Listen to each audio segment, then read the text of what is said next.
الذين إذا أصابتهم مصيبة قالوا إنا لله وإنا إليه راجعون.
It is 8 p.m. in Banjul, and this is GRTS News, broadcasting for viewers in the Gambia and around the world. Coming up in the next 1 hour, a day of busy engagements at the State House. His Excellency President Adama Barrow discusses development cooperation with the World Bank resident representative to the Gambia. The Vice President, Dr. Badara Aliou Diouf, attends a high-level meeting organized by the Ministry of Environment on the national determinant contributions in preparation for the UN Climate Conference COP27. And a city ready for business, the Kanifing municipality earmarks $2 million for the construction of a new market in Manjai, Akutu. And away from home, a new UN report warns methane and CO2 levels in our atmosphere are reaching record levels amid a year of extreme climate disasters. Plus, billionaire Elon Musk finally takes control of Twitter, firing its top executives, including Chief Executive Parag Agrawal. Well, viewers, these are other stories coming ahead in the next 1 hour. I am Esa So. Thanks for joining us.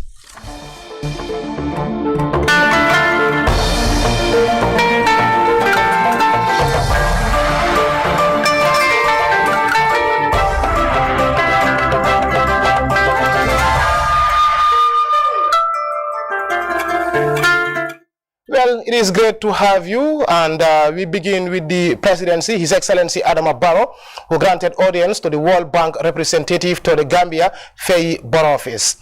He was at State House as the World Bank expands development cooperation, supporting the Gambia's National Development Plan.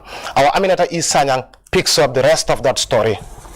A busy day of engagements at the office of the President, His Excellency Adama Barrow, saw the Gambian leader granting audience to the country representative of the World Bank, Faye Borough-Office, who was accompanied by the Ministers of Basic and Higher Education Ministries. The World Bank delegation had a fruitful discussion about a new project highlighting development cooperation covering the country's human capital development. We are here from the World Bank to discuss a new project that we're working on with His Excellency today, and the project it's covering the human capital development of the country. And there we talked about the current work that we're engaging in on basic and secondary education, higher education, and also social protection, and how we're going to leverage the work that we're doing as the basis for a new engagement on really developing a human capital holistic solution that engages the life cycle approach of the Gambian citizen from youth, from childhood to actual engagement in society. And what we're trying to do is really ensure that the citizens of the Gambia have the productive skills that they need, and also to lay the foundation for the jobs of the future. Officials also delved into their various engagements with the education sectors and social protection supporting sustainable advances. With a long-standing partnership with the Office of the President, members of the MSDG project also had discussions with the President. Professor Gibril Fall highlighted the objectives of the MSDG project and its diversity in addressing pertinent developmental matters. The MSDG project has been working with the government of the Gambia through the Office of the President since February of 2017. The relationship have grown stronger and most importantly institutionalized. So we do many projects now with our first port of call being the Ministry of Foreign Affairs, because there is an effective Gambian Diaspora and Migration Directorate. But the work of MSDG goes across different ministries, departments and agencies. Because of that, the role of the Office of the President as a facilitator remains important. And we are pleased to acknowledge the restructuring going on here, that we now have the Office of the Chief of Staff who would be supporting the work of MSDG so that we enhance our engagement with the different MDAs across the country. President Barrow later granted audience to members of the Public Service Commission, which discussed various challenges facing the public service sector. The chairman of the Public Service Commission, Lamin Samate, highlighted the need to uphold and strengthen regulations and principles to guide effective public services. We had an initial meeting with the Secretary General and the head of the civil service on the issues that we have been discussing at the Public Service Commission. Some observations we made, and we thought we could share our thoughts with both the Secretary General, the head of the civil service, and of course with the President. That's what we have been doing. We, for example, have been talking about some difficulties we do experience in the Public Service Commission concerning postings. We also observe some issues concerning long stay of senior permanent secretaries or permanent secretaries, senior officials in certain ministries and departments. And we thought it could be done better, really, by deploying some of these permanent secretaries as regularly as possible. And with postings, of course, when people are posted, they are supposed to be posted to the places where they have to work. Aminat Sanyang. GRTS. A busy day. Still with the executive, as the Gambian leader on Thursday presided over the latest cabinet meeting at State House in Banjul. The meeting focused on various national important issues. Shortly after the cabinet session, which lasted into the night, the Minister of Information, Lamin Queen Jame, briefed journalists on the outcome of the meeting. Let's take a listen. As usual, Cabinet first started with confirmation of conclusions that were done in the previous meetings. This had included, not limited to, the first confirmation, the Honorable Minister of Communication and Digital Economy submission was updated. He had updated Cabinet that they were currently reviewing proposals submitted by 4 candidates for the gateway. This update was done, and he promised to keep the cabinet informed, updated at all times of any review outcomes. The other update came from the same Ministry of Digital Economy again, and that was the nomination of the Gambia in vying a position, campaigning for the candidacy of the Gambia, vying for the position of director at the International Telecom Union. At the time, he said the campaign was progressing with hope, and the confirmation was done. And according to him, the indications were that significant support was coming from ECOWAS countries. In addition to support coming from Saudi Arabia, South Africa, and Turkey, among others. Another area of cabinet conclusion confirmed by the fifth meeting was the issue of sand mining at Denton Bridge, or dredging. It was confirmed that the National Environment Agency, NEA, had issued a stop notice to the Sino mining company on the 18th of May 2022 for non-compliance with the environmental requirements.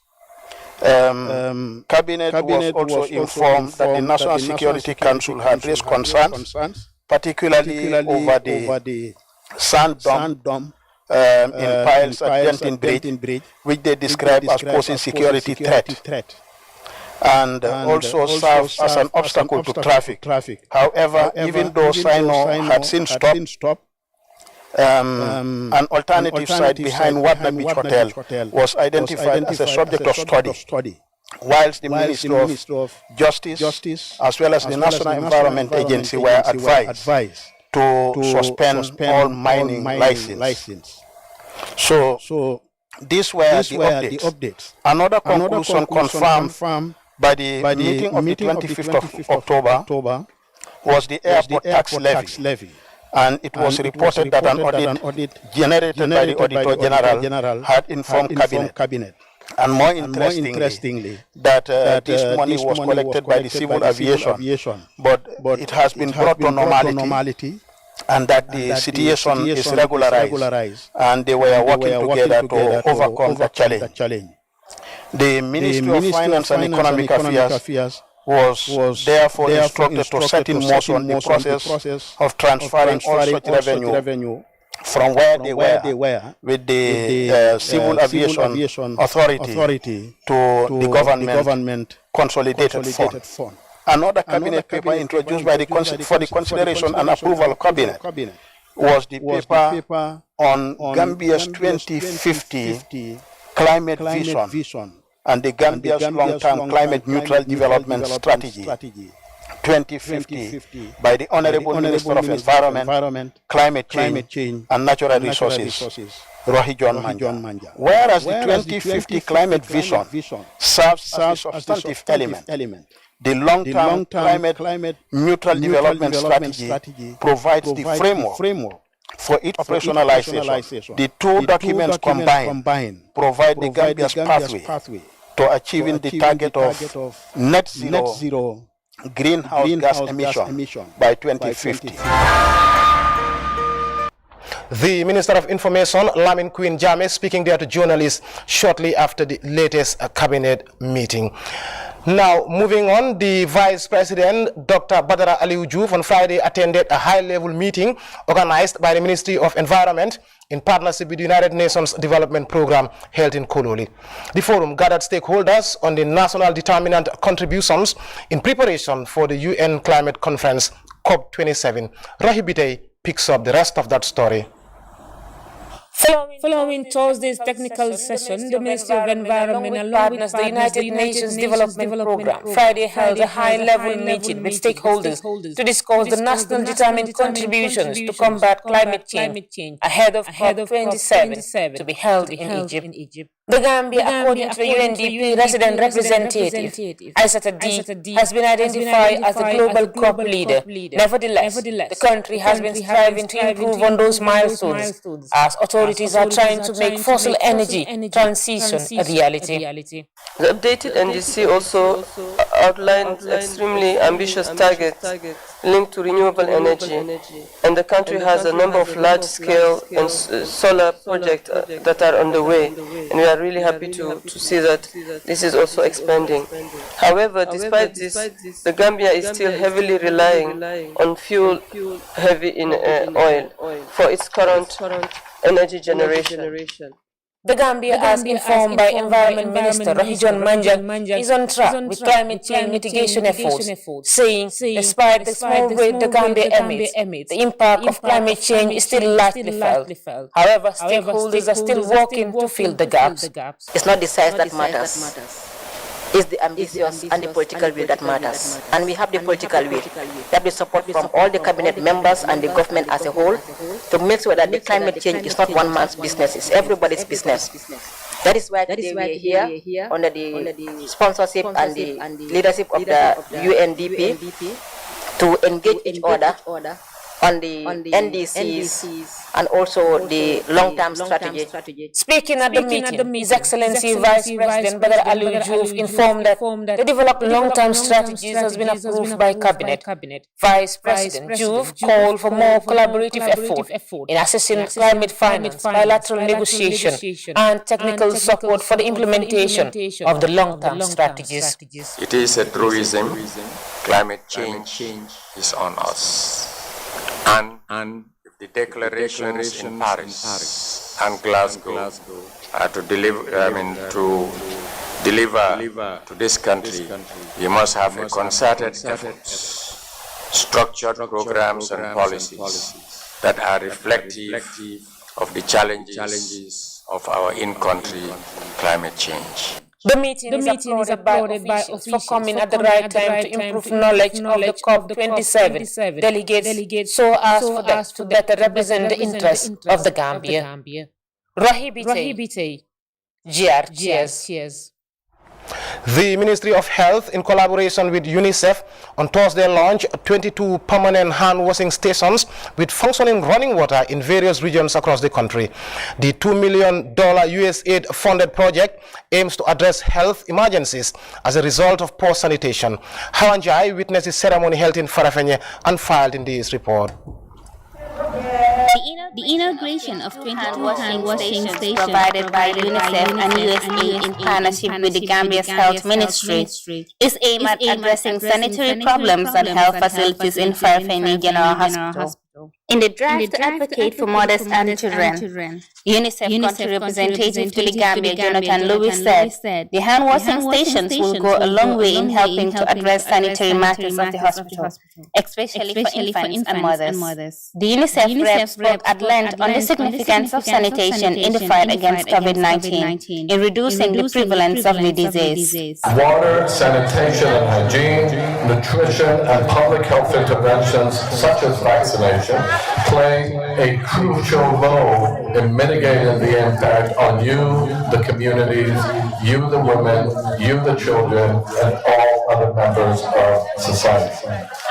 Since the outbreak of the pandemic, we've been working extremely closely as part of the United Nations team with the Ministry of Health to ensure that all of these safe and effective interventions are made available to the public and to the entire country. The U.S. Ambassador to the Gambia, Saron El Kurma, dilated on personal hygiene and keeping communities healthy.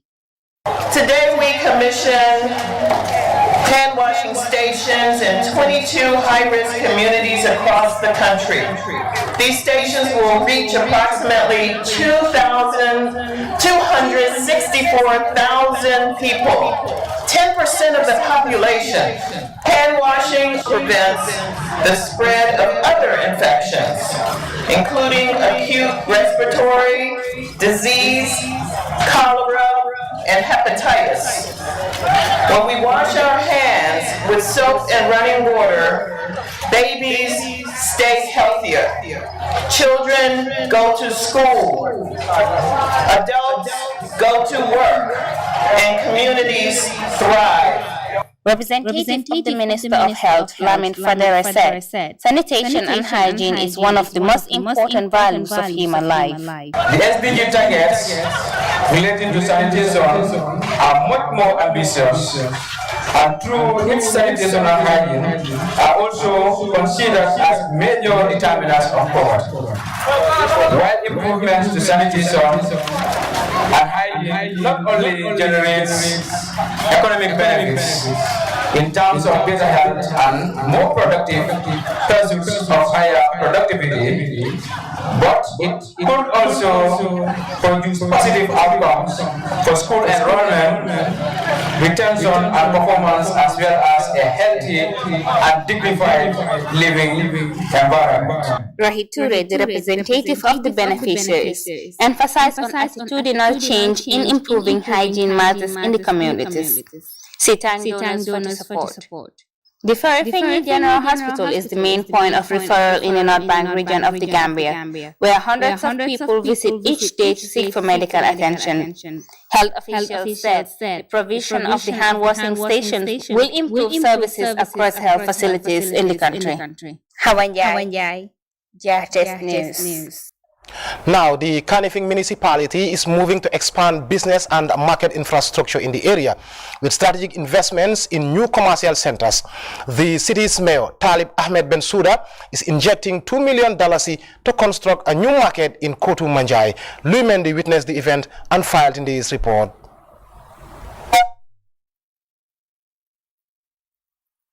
The Kanifing mayor, Talib Bensouda, arrived in Kotu Manjai to lay the foundation stone for the construction of a market. The councillor Tomong Jaju came to my office a few years back, I think, and he requested that a market be built. After many months of deliberation and advocacy from his office, we decided to finally budget for the market worth $2 million. It will feature about 14 shops. It will renovate the shed that is already here, fix brand new tables, and build a new toilet block for this community that has been yearning for so long to have a standard market within their midst. If it goes as planned, it will be the first time the Kotu Manjai ward is getting a market built by the council to who the people of the area pay their taxes. Mr. Basiru Rame is the person, a good citizen, good Samaritan, who built this shed behind us. So definitely KMC has never built a market here, and Manjai Kotu is one of the critical wards within our municipality. So definitely I think it's long overdue. The about to build Kotu Manjai market is an indigenous project for KMC under the guidance of Mayor Talib Bensouda has plans to construct 7 new commercial markets to help provide alternative for the business community clamoring for the already congested Serekunda market. So the project I was mentioning is a new initiative. Those commercial markets will cost each about $40 million because they will feature many shops and many sheds. You did also mention plans to support the youth in sports. Yes, I have a foundation and I intend to support the youths here because I've been coming here many times for matches and they complain that they would like their football field to be fenced. They would like it to have proper facilities. But in order to have proper facilities, you first need a fence. So we do have an initiative where we work with the youths, provide tools such as cement, working tools such as shovels and wheelbarrows, so they can also mobilize some labor and then together we can build the fence for them. I'm happy they are about to get a new market. The women sway to the rhythm of the drums, singing, leave Talib Bensouda to war. Bensouda said the women are obvious in their songs. Yes, as Councillor Tomong said, he's from EPRC, I'm from UDP, but we are all in it for our country. So we all put our country first, put politics aside, because end of the day we're all Gambians, and what we want to see is the development of Gambia. So I guess what they are saying is, let the people who are working do the work, because at the end of the day, the politics is for development. So if the development is already coming, then why do politics? So I think this is their message.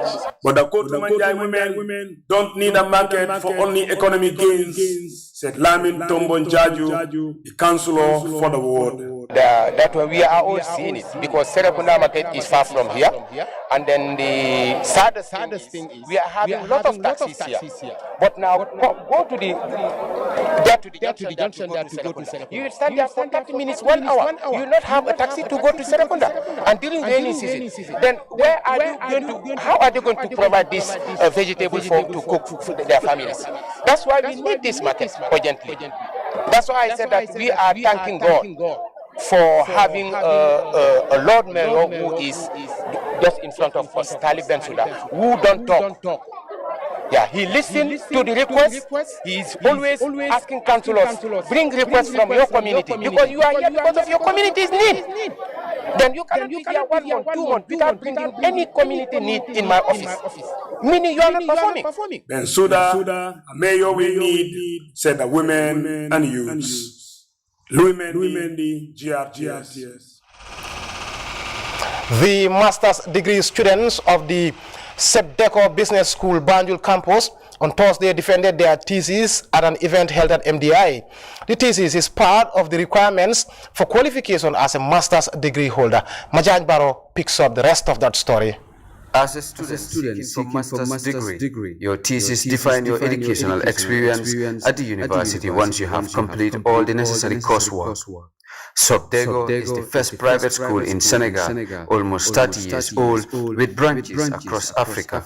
It started operations in the Gambia in 2020. Dr. Jibi An is the Director of International Relations, Sepdeco Business School. These students are master's students, and that master's students is a 2-year journey, and after this 2-year journey, the students have to present their work. So they have to choose a research topic, they have to conduct research, and today is actually, if I can say, the end of the journey where they will present their work, their results, and the challenges they encountered through their research. Despite all the challenges mature students face, including unfavorable time frame due to their job, Usman Gay is among the students who successfully defended their thesis. It was really challenging, going through this.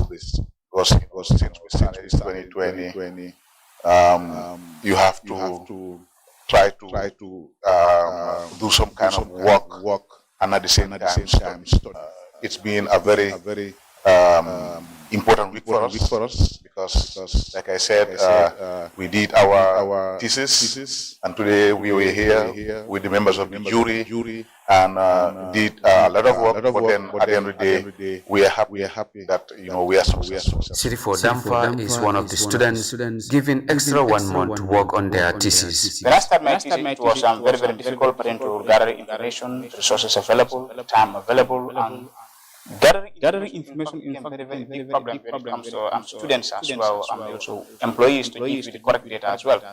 They find it very difficult on how to push on those things. So indeed, it was very, very wonderful, and for me, it was a dream come true. During the defending of thesis, jury members outlined mistakes made by students, including grammatical errors, poor organizations of fact, missing of some key points, amongst others. Students who successfully defended their thesis rejoiced, whilst those given extra 1 month to work again on their thesis are looking forward to a successful objective argument of their thesis.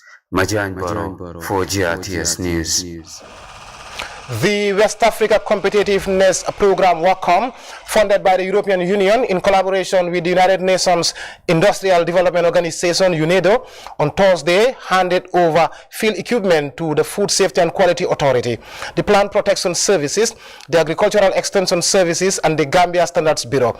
Dado Cham witnessed the handing over ceremony and files in this report. Value chains at the national and regional level to promote structural transformations and better access to regional and international markets. The program also engages social and environmental concern, prioritizing sustainable development. EU resident representative said the provision of laboratory equipment to the Food Safety and Quality Authority is in line with WACOM's quest to develop the country's quality infrastructural system. The equipment that will be handled today for the Food Safety and Quality Authority, they will be receiving equipment to assess the safety and quality of raw materials, intermediary and finished food product, including signals of possible adulteration. The agricultural extension services, they will be receiving equipment to help value chain actors determine crop maturity according to the market needs. The plant protection services will be receiving equipment for monitoring contaminants such as heavy metals, aflatoxin, and possible adulteration of certain foods. And finally, the Gambia Standards Bureau will be receiving equipment useful for monitoring the condition, the conformity of food, including possible adulteration. CRG beneficiary institutions to utilize the valuable lab items to help enhance food conformative assessment capacity in the country. An international expert from the United Nations Industrial Development Organization said beneficiary institutions will provide capacity training in how to use the field equipment. We believe that together with the equipment, it's important to provide capacity building. So the institutions can be able to use this equipment to support their activities. We started already with the trainings in relation to the total soil resource content that we believe will also be of importance for not only the inspectors of the entities that are represented here, but the whole system. And we will continue in the near future with the other trainings that will allow all the stakeholders to be in a position to use this equipment.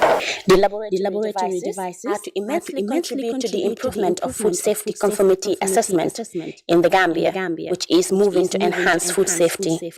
The Ministry of Trade is also partnering with UNIDO and WACOM to support institutional capacity building on national structures influencing sustainable growth. With the support of WACOM, the Ministry of Trade is taking the lead in the development of a national laboratory policy for the Gambia and the development of a food testing laboratory that will be internationally accredited.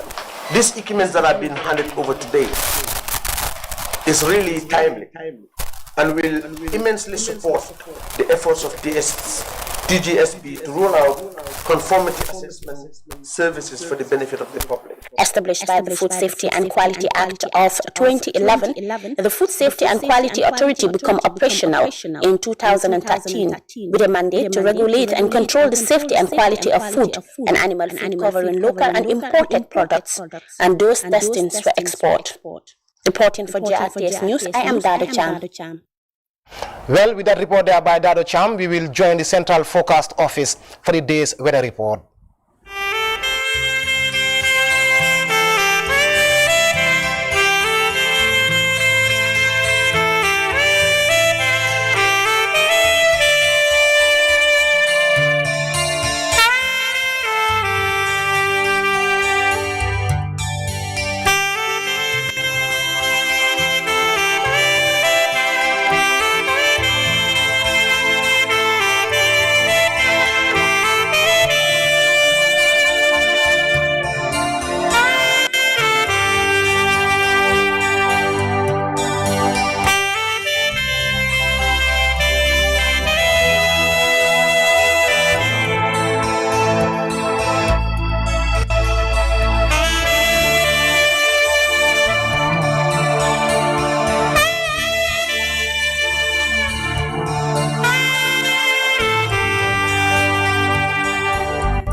You're watching GRTS News and I am SRSO. Time now for our first break. When we return, we will look at news beyond our borders. Do stay.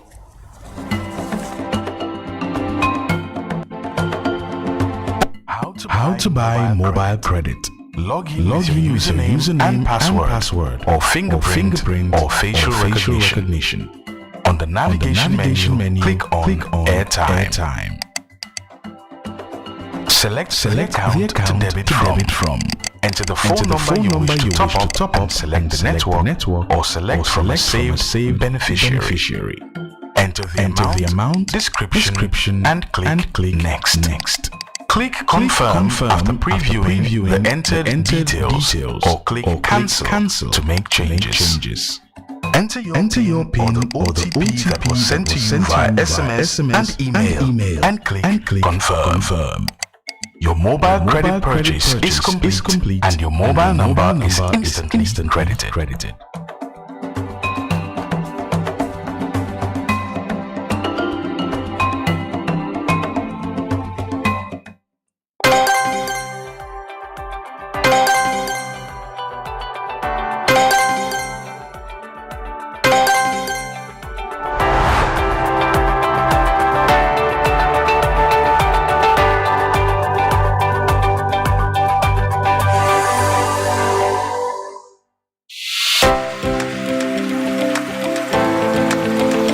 Remember, early detection saves lives.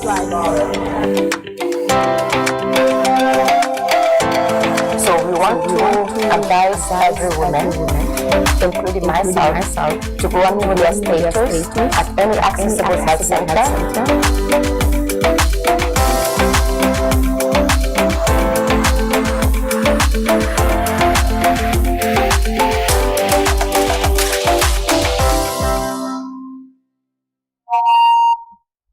Welcome back. Now, despite a year of climate change-related extreme floods, storms, and wildfires that have devastated communities globally, a new United Nations report finds that current national emission pledges will lead the world to dangerous levels of heating.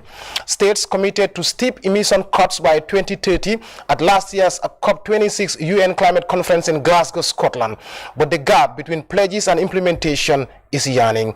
Details of that in this DW report. Somalia is in the grips of a devastating drought, turbocharged by human-made climate change. Families like this one in a camp for internally displaced people in central Somalia have been forced to flee their homes in search of food and water. Somalis have done next to nothing to contribute to global greenhouse gas emissions, like much of the global south. But their country is ranked as the second most vulnerable to the impacts of climate change. Now, several major UN reports are warning that without urgent action, the world is on the path to even more disastrous warming. And global and national climate commitments are falling pitifully short. The window to limit global temperature rise to 1.5 degrees is closing fast. Greenhouse gas emissions must be cut by 45% this decade. Under current policies, the world is headed for 2.8 degrees of global heating by the end of the century. In other words, we are headed for a global catastrophe. Activists and scientists around the world have been ringing the alarm bells for years, turning to increasingly disruptive tactics, like gluing themselves to the roads, as at this demonstration in Munich. In my field, I was just counting dead trees, I was counting drought, I was counting flooding. I don't want to do that. As an ecologist, you just count dead. You just count hectares of land burning. It's not possible. We know this is happening. Now we need to stop it before our entire planet collapse. Experts agree that if the world is to have any chance of averting irreversible climate breakdown, immediate action to slash fossil fuel use needs to be taken. But with oil and gas giants raking in record profits, emissions still rising, and governments slow to act, time is rapidly running out. Now, billionaire Elon Musk took control of Twitter and fired its top executives, U.S. media reported late on Thursday. Twitter's chief executive, Parag Agrawal, was among those fired, along with the chief financial officer, Twitter's top legal and policy executive, and the company's general counsel, the New York Times reported. A few hours later, Musk tweeted, "The bird is free," a reference to Twitter's logo. Elsewhere, right-wing President Jair Bolsonaro and his leftist challenger, Luiz Inácio Lula da Silva, are wrapping up their campaigns for the upcoming presidential runoff. Lula is currently leading in the polls, but the vote is expected to go down to the wire. Details of that in this DW report. It's been a polarized and sometimes violent campaign. Far-right incumbent President Jair Bolsonaro holds a last rally in Rio de Janeiro as Brazil heads into a final election round on Sunday. We don't want to return to the past and to corruption. We want to preserve peace, work, and progress. For leftist challenger and former President Luiz Inácio Lula da Silva, an election win would mark an incredible political comeback after a stint in prison on corruption charges that were later annulled. He won most votes in the first round and is holding his lead into the runoff. The election could decide the fate of the Amazon rainforest, as President Bolsonaro has rolled back protection and promoted deforestation. Lula's election promises include sweeping environmental reforms. Other key election issues have highlighted the polarization in Brazil's politics, from the country's economy and struggling health system to gun control that Bolsonaro has loosened throughout his term.